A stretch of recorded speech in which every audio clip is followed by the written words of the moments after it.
ইব্রাহিমের সামনে দাঁড়িয়ে আমি ইবনে মাসউদ আল্লাহর কোরআন তিলাওয়াত করব। সুবহানাল্লাহ।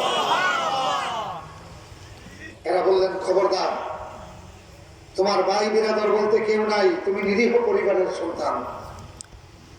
আমরা বড় বড় গোষ্ঠীর প্রভাবশালী মানুষ, আমরাও সাহস করছি না, তোমার তো একেবারে মাটির সঙ্গে মিশিয়ে দিবে। ইবনে মাসউদ রাদিয়াল্লাহু তাআলা আনহু বলেন, ও রাসূলের সাহাবীরা শোনো, আমার ভাই নাই, বন্ধু নাই, গোষ্ঠী নাই, আমার পক্ষে লাঠি আর তরবারি ধারণের কোন মানুষ নাই, এটা ঠিক, কিন্তু আমি যতক্ষণ আল্লাহর কোরআন পড়ব আমার বিশ্বাস আল্লাহু ইয়াহমিনি, আমার আল্লাহ আমাকে হেফাজত করবে। সেই কথা সেই কাজ। পরের দিন যিনি সূর্যোদয়ের সাথে সাথে তিলাওয়াত শুরু করে দিলেন, আল্লাহ পাক তার অত্যন্ত চমৎকার কণ্ঠ দিয়েছিলেন। তখন বায়তুল্লাহর চতুর্দিকে পাহাড় ছিল। বায়তুল্লাহর সামনে যখন তিলাওয়াত শুরু করলেন, বায়তুল্লাহর দেওয়াল এবং চতুর্দিকের পাহাড়ের গায়ে তার সুন্দর সুললিত কণ্ঠ আওয়াজ লেগে ইকো তৈরি হলো, অনুরণিত তৈরি হলো।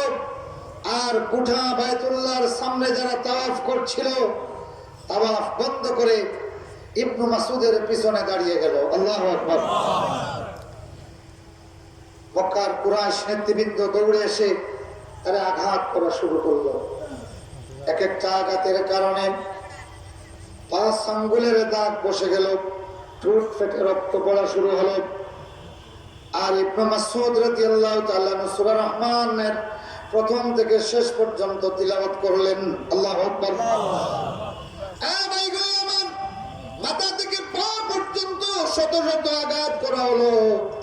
ছোট্ট বালক ইবনে মাসউদ রাদিয়াল্লাহু তাআলা, কিন্তু আঘাত করলো ঠিকই, ইবনে মাসউদের জবান থেকে তিলাওয়াত বন্ধ করতে পারে নাই। তিলাওয়াত শেষ হলো, এরপরে কাটা ফলের মতো তিনি পড়ে গেলেন। আল্লাহু আকবার। ইবনে মাসউদ, সেই ইবনে মাসউদ যিনি বায়তুল্লাহর সামনে সূরা রহমান তিলাওয়াত করে সেই সময়কার গোটা কুরাইশদেরকে জানিয়ে দিয়েছিলেন যে ব্যক্তি ইবনে মাসউদকে আঘাত করে থামানো যায়, আল্লাহর কোরআনের বিপ্লবী সৌন্দর্য এবং সয়লাভ থামানো যায় না। আমার বন্ধুগণ, সেই ইবনে মাসউদ এই আয়াতের এক কথায় তাফসীর করেছেন। কয় কথায়?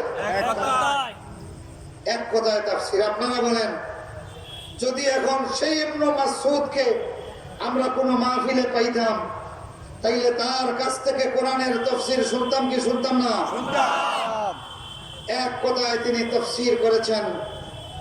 তিনি বলতেছেন, তাও কোন জায়গায়? এইরকম কোন মাহফিলে নয়, মরুভূমিতে। মরুভূমির অন্ধকার রজনী, ওমর রাদিয়াল্লাহু তাআলা তখন আমিরুল মুমিনিন, তিনি মদিনার বাইরে গেছেন কোন শত্রুর কাফেলা হানা দিচ্ছে কিনা।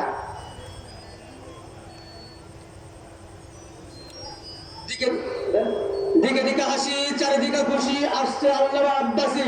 সকলে আমরা আমাদের প্রিয় শাইখ আল্লামা মুফতি ডক্টর সৈয়দ মোহাম্মদ এনায়েতুল্লাহ আব্বাসী সিদ্দিকী এর সাহেব জনপদ হুজুরকে তাকবীরের মাধ্যম দিয়ে বরণ করে নেব। সকলে তাকবীর দেবেন। নারায়ে তাকবীর, আল্লাহু আকবার। নারায়ে তাকবীর, আল্লাহু আকবার। নারায়ে রিসালাত, ইয়া রাসূলুল্লাহ। নারায়ে রিসালাত, ইয়া রাসূলুল্লাহ। সাতকানিয়ার পক্ষ থেকে শুভেচ্ছা, মাহফিল কমিটির পক্ষ থেকে শুভেচ্ছা, আল্লামা আব্বাসী হুজুরের আগমন, শুভেচ্ছা স্বাগত। আল্লামা আব্বাসী হুজুরের আগমন, শুভেচ্ছা স্বাগত। আওলাদ রাসূলের আগমন,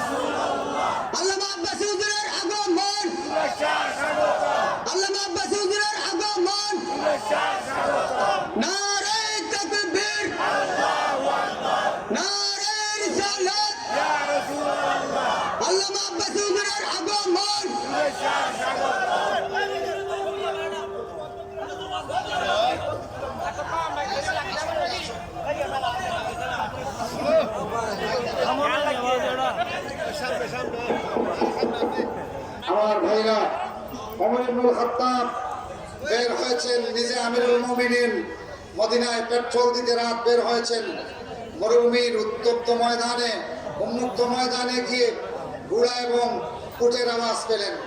খাদিমকে বললেন, এখানে মনে হয় কোনো যাত্রীদল আছে, জিজ্ঞাসা কর এরা কারা? আইয়ুহাল কওম আইনা তুরিদুন, হে কাফেলা তোমরা কোথায় যাবে? এরা বলল যে তোমরা কোথাতে আসছো? মিন আইনা, হে কাফেলা তোমরা কোথাতে আসছো?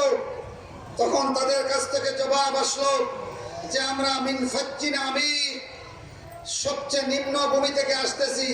ওমর ভাবলেন যে এরা আসতেছে কুফা থেকে। এইভাবে তিনি প্রশ্ন করেন আর কাফেলা থেকে কোরআন দিয়ে জবাব আসে। আমার বন্ধুগণ, আমার ভাইরা, ওমর ইবনুল খাত্তাব রাদিয়াল্লাহু তাআলা আনহু আল্লাহু আকবার।